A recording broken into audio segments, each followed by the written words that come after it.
back to Mika Reaction Reviews, react and review to things on the internet. And I know I've been gone for a hot minute, but as you can see, I'm in a different location because I went all the way from being 3 minutes from the beach all the way up to the mountains. And I'm still not finished moving. Actually, in a week, I'm gonna be further up in the mountains, getting the fuck away, as far as away from the big cities, because shit is crazy right now. It's all about DMX. If you do not know, DMX passed away recently. He was in the hospital for a little bit, for a few days, and then he was fighting a good fight, and then he moved on. I'm not gonna sit here and cap and pretend that, oh, I was like the biggest fan of DMX, and oh, I followed him, and I'm not gonna do that like a lot of people do on social media. To be completely honest, I didn't know much about DMX. When DMX was like really hot and popping, I felt like I was too young. And then as I got older and started to find more interesting music, hip-hop was just never my genre. I'm not a hip-hop head. I always went to punk and rock and indie and stuff like that. Not that I have a problem with hip-hop. I do appreciate conscious and lyrical hip-hop. That's usually what I review on this channel. And so I just never really focused on him. And when I did hear about him, it was always like in a negative way, like he got arrested, or he had drugs on him, or he had 12 baby mamas, and it was always in a negative way. And then he has like a rough voice, so when I would hear his music in passing, I just always kind of just I already had a negative view of him, so I kind of just put him in that gangster rap category and never really gave it a second thought. And then when I found out that he was in a hospital, I listened to my girl Lovely T. Lovely T is a YouTuber and a podcaster. She's fucking amazing. If you don't know who Lovely T is, go look her up. She's awesome. She's not scared to say how she feels and go against the narrative to a certain extent, because this is YouTube and you can get your channel taken down. She spoke about his childhood, and I didn't know who or how his drug struggle started. So basically when he was 13, 14, his hero, his mentor, someone he really looked up to in the industry, sort of acted as if he was taking him under his wing and going to give him a chance to make music and stuff, and then rolled a joint laced with crack cocaine. Did not tell DMX that was laced, and DMX had never even done anything at that point. He didn't drink, he didn't smoke, he didn't do anything. He was a straight laced kid. And then because it's his hero and you're young and you want to impress, you want to look cool and impress you and all this stuff, he decided to smoke the joint, thinking that it was just weed, because that is what he was told, but it was laced with crack cocaine, and that is kind of what started his journey, his struggle journey, which I think is fucking awful. Like a grown-ass adult tricking a 13, 14-year-old into smoking crack. Someone who looks up to you, someone who thinks you're their hero. It feels like it's some kind of sick joke that you think is funny. Also, we know the industry is really gross with pedo shit, so why the fuck do you want to drug a kid for? I don't know. Just saying. Not saying that that's what happened. I'm just saying I don't know what would drive someone to think you should do that to someone who idolizes you. That's why you shouldn't idolize people. That kind of started his journey. I hope whoever did that, I don't know who it was, I hope he got his karma. I heard DMX speak about it from his own voice, and he, even years later, as a grown-ass man, he was still choked up in tears about that. Why would you do that to me? So I didn't know that. I wasn't aware that DMX was kind of a conscious lyrical rapper, because his rap songs always just came off as rough to me, and it never really gave him the time of the day to listen to the lyrics. But he actually did speak a lot of truth to power. He tried to expose a lot of stuff that was going on in the industry. He also had a close relationship with God. He spoke about God quite a bit in his songs. And I wasn't aware of that either. So I decided, as a contribute to DMX, that we will react to his Def Poetry Slam. It's an react review. I saw it already, but I didn't really listen. I kind of heard a little bit of it, and then I was like, okay, I want to react to this. So it's half reaction, half review. Just as a contribute to him, he's talking about the music industry, and I just wanted to show people who may also had a negative idea who he was, that he was talking some real shit, and it's too bad that he's gone now. So let's get into it. What I'm going to speak on is the thing that's on my mind the most. You know what I'm saying? The thing that we all got to deal with every day, but don't really know. The industry. The industry. Man, it's not the same. Doesn't have to do with talent. It's about playing the game. The industry. Real niggas is dying to get in. The industry. Just to find they don't fit in. The industry ain't what it used to be. The industry is trying to control the way you MC. Okay, I want to stop it right there because he's saying a lot of stuff. What he said about it doesn't have anything to do with talent, it's about playing a game. It reminds me of what Mises has said in his Hollywood video, where it's not about the talent or the art, it's about being famous. And when all you want is fame, you would do anything to get it. You will sell your soul, you will reduce your morals, your standards, your principles, and everything, because it's all about the fame and nothing about the art. And so also playing the game part, it's like, it's who you know, it's not what you know, right? If you know the right people, you're at the right place at the right time, you're sucking on the right then you can get a part in a movie, or you can get an audition, or you can get a foot in the door. But it's really, really less about talent than anything else. Like, there's so many pop stars out there that has come along, and when you take the auto-tune off, they can't fucking sing. Like, it's just, they have a look. And so it's not about the talent, it's about what they represent, and if we can sell them as a brand, and that's about the talent. I thought that was really interesting, and I also like the fact that when he talked about you know, you're dying to get in, and then you find out you don't fit in. And I feel like that's the other thing, where a lot of these artists sign these contracts and then they get changed. It's like you have to be a brand now, and you have to look this part, you have to look this way, and it changed them. And then you have a lot of artists who come out years later saying, like, that wasn't me, that wasn't my image, I just kind of went along with it because I felt like they knew what was best for me. And that's why a lot of people need to pay attention to these artists and stop thinking and stop following them so mindlessly, thinking that these artists are who they say they are, who they're really presenting to you, because who they're really presenting to you can very much just be a brand that was created by their studio and not actually who they are. And then when he said the industry is trying to control the way you MC, I really, really like that. Because again, it's a whole changing thing. You are a brand. You are who we want you to be so you can make us more money. It's not about your art. It's not about what you want. It's not even about what your fans really want. It's about how can we mold you and brand you so you make us more money. So again, a lot of these young people who like look up to the Cardi B's and the Meg Thee Stallions and the Nicki Minaj's and the Little Nas's, or any other artists, like even Kesha has come out and said that the song she used to sing, she didn't want to sing, and then she actually felt like they were really bad for the young generation. But it's like, you think they're like standing in their truth when it's just a brand. It's an image that was created to sell and make money. I'm not saying every artist out there who's signed with a contract is like that. If you're smart enough or you're famous enough, you can make the contract what you want it to be.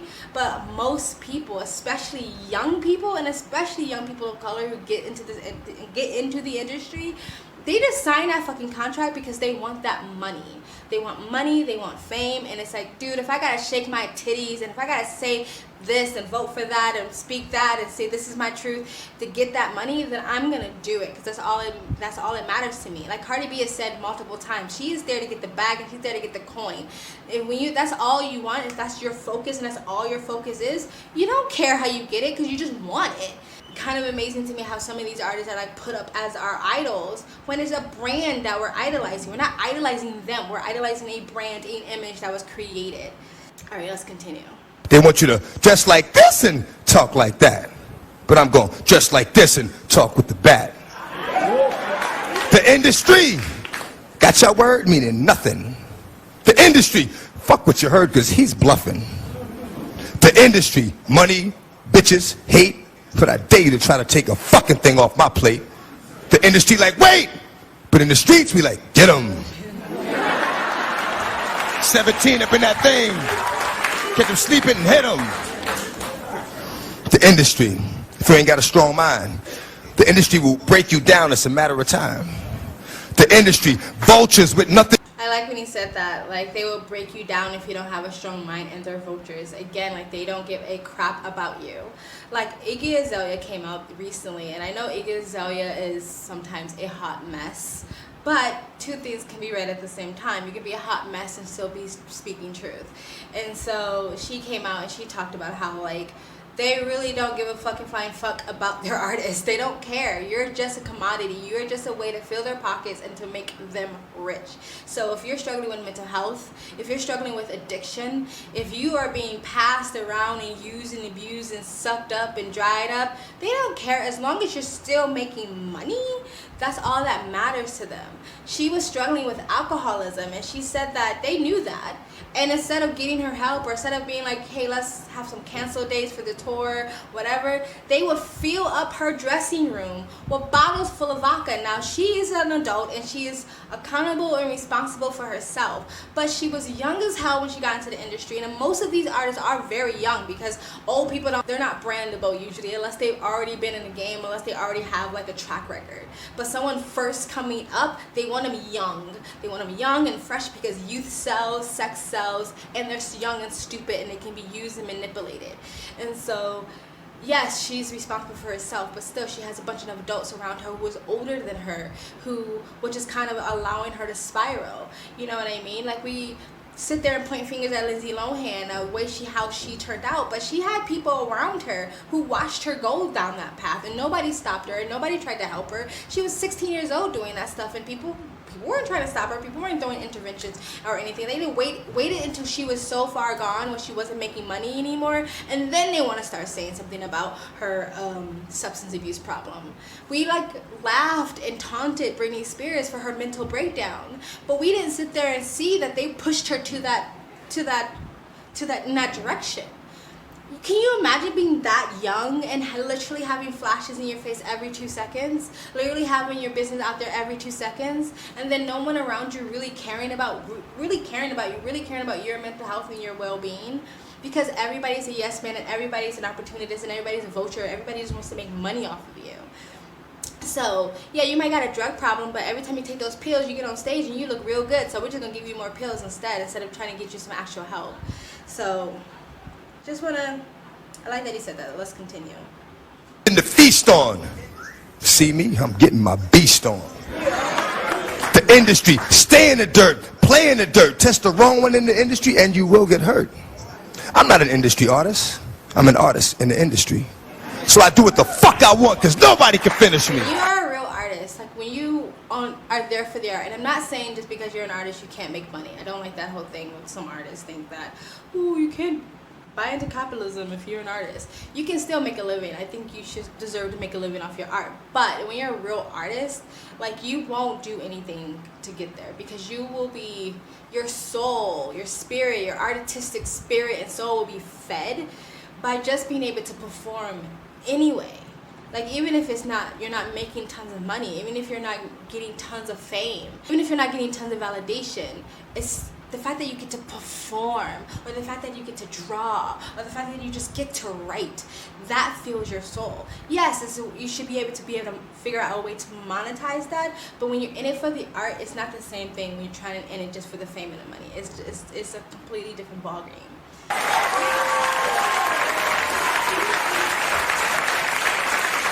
The industry wanted, dead or alive, new artists to sell their souls in the way they survive. The industry don't give a fuck about you, but the industry couldn't make a dime without you. Yes. Young artists sell their soul to survive. The industry don't give a fuck about you, but couldn't make a dime without you. And I think that's in two ways. I don't think the industry cares about the artist, but I also don't think they care about the audience. They don't care what they're feeding your souls. They don't care about the propaganda that they can be spreading. They don't care about the negative message or the ideologies that they can be spreading or indoctrinating. They don't care as long as they are making money and they're getting fed.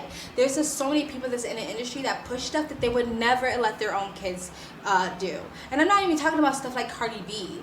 Like, I think T.I. had an interview with The Breakfast Club, with one of those black radio podcast TV shows or whatever. He said he didn't let any of his kids listen to any of his music when they were younger because it was too negative. But he had no problem pushing that music to other youth, especially in the black community. And you can sit there and say, oh, it's not their, job or whatever. But wouldn't it be nice, especially like a T.I. who sits there and talk about black power and black this and black that, not to be pushing negative music to the black youth, but he don't even let his own kids listen to it? most people who push it to you don't do that themselves. They don't watch the same things they push to you to watch. They don't listen to the same things that they push to you to listen to. They don't ingest the same foods that they're selling to you because they know what the fuck is in it and they know what it does to you. But they will sell it to you because they don't give a flying fuck about you. And that's why people keep following the mainstream media narrative, because they don't care about you. You really think they care about you? They don't give a fuck. They care about making money. And they don't care about the artist. And the whole young artists selling their soul, like how many times people have to say this for people to stop thinking that, oh, well, it's just a conspiracy theory, it's just, oh, people are just making a big deal about it. Maybe no, people don't mean like technically like you're actually selling your soul, but selling your soul as you are steeping to the lowest of low, that you are going beneath the morals and the standards that you set for yourself just to get a bag. That is the same thing as, to me, as selling your soul. When you're willing to cut off family, when you're willing to just become something that you're not, when you're willing to like become just gross and ugly inside just to make a bag, that's the same thing to be selling your soul. So not maybe necessarily actually signing a contract and selling your entity, your soul, but selling yourself, your body, who you are, your mind, your perspective, your ideologies, your beliefs, your everything you came up with, you just throw it away for a bag. To me, that's the same thing as selling your soul. And trust me, once again, I said in my Hollywood video that I've seen it. I used to work in the industry. I still have friends that are in the industry, and it's a fucked up place. Like, I'm not saying you can't have your heroes, and I'm not saying you can't have the people that you look up to. Stop idolizing and be inspired. Don't idolize, because trust me, you don't know who these people really are. Industry. I'm sick of this industry shit. The industry playing them like a industry bitch. They tried to finish me quick, but I am long, so I stand strong. Fuck a beat. Listen to the words in the damn song.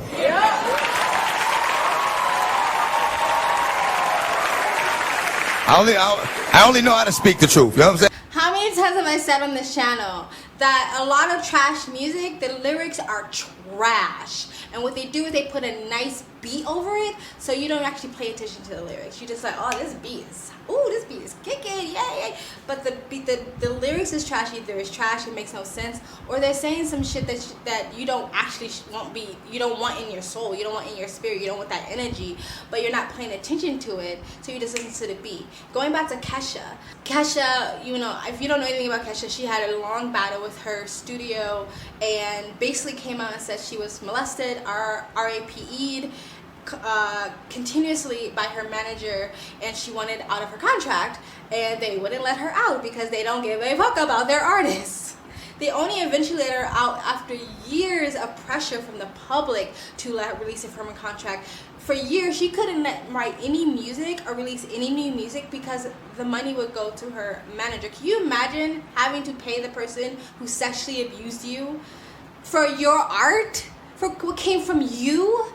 Can you imagine that? That's just fucked up. But anyway, when she came out and she finally was kind of done with that, she actually talked about the We Die Young song that she made years ago that went viral. I remember that was a summer hit. Everybody was singing it, going off with it. And I remember when I liked the song because I liked Kesha, and so I would she's so pop, but like I listened to it, but every time that hook would come, I wouldn't sing it. And I always thought it was weird, like, why would you make a song for your young fans talking about we die young? Like, I would never sing the hook because I was like, I believe that words have power, and I do believe words carry weight and words have power. But anyway, Kesha actually came out and talked about that song, and she said she did not want to sing that song.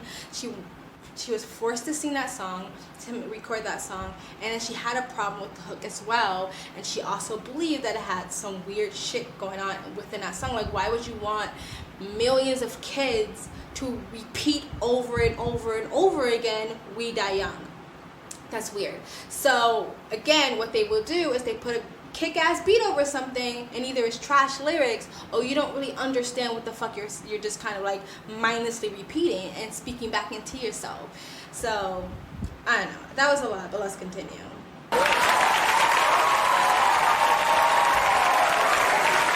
I only know how to speak the truth, you know what I'm saying? So I got a little short joint I'm gonna hit you with, you know what I'm saying? And it basically reflects on my relationship with the industry. This is what it is. Often, my words fall on deaf ears. Motherfuckers be listening but don't hear. Talking to a nigga, he be sitting right here. I be like, where you going? Nigga be like, yeah. I mean, that was definitely me. Like I said, I would hear his music in passing and just kind of write it off as like, oh, this is just gangster rap. Like, and gangster rap is just not my thing. He probably was trying to like put some truth out there, but I think because of the way sort of, if you weren't a fan, like if fans of DMX knew DMX, right? But if you weren't a fan and you kind of just knew him of passing, you probably just had a negative idea of who he was and what he represented, like I did. But yeah, let's continue. Thank you.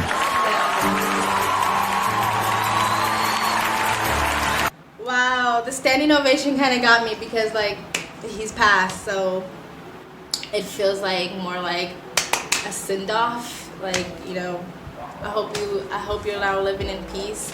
And I really, really do hope DMX has found the peace that I feel like he'd probably been searching for a really long time. Like, I don't know if there's a heaven and a hell, but I definitely believe that there's an afterlife, whatever that is. And from what I hear in the NDA videos I watch, which is near-death experiences that I'm like obsessed with watching, that is the most enormous amount of peace and love that you can ever imagine. It's not even imaginable for the average person because there's nothing like that exists in this reality or on this planet. I'm hoping that DMX is now wrapped in that and just like living his best afterlife. You know what I mean? My heart goes out to his family, of course, and his kids. My heart goes out to his hardcore fans, and just like pay attention to your artists and don't, like, if you're a fan of someone, like, everyone's an adult. It's not your job to save anybody, but if you see somebody going down a destructive path, like, don't just fucking root it on because it's edgy or something like that. You know what I mean? Because they might really be struggling and I might really be hurting.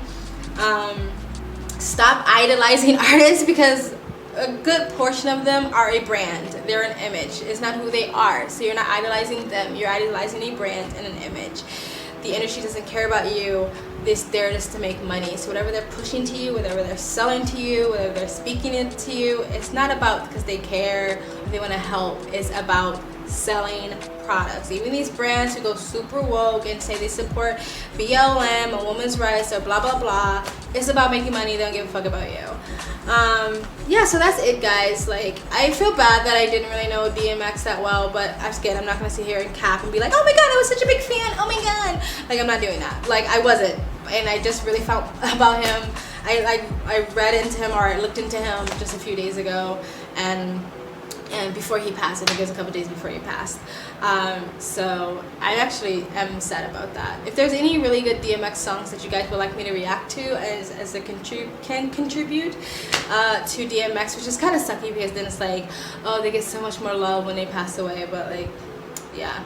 But if there are any songs you guys would like me to react to from DMX, please let me know. If there's any songs at all you guys would like me to react to, let me know in the comment section down below. If you are a DMX fan, what was your favorite song? What was your favorite memories of DMX? Have you ever met him? Has he ever helped you, spoke to you in any way?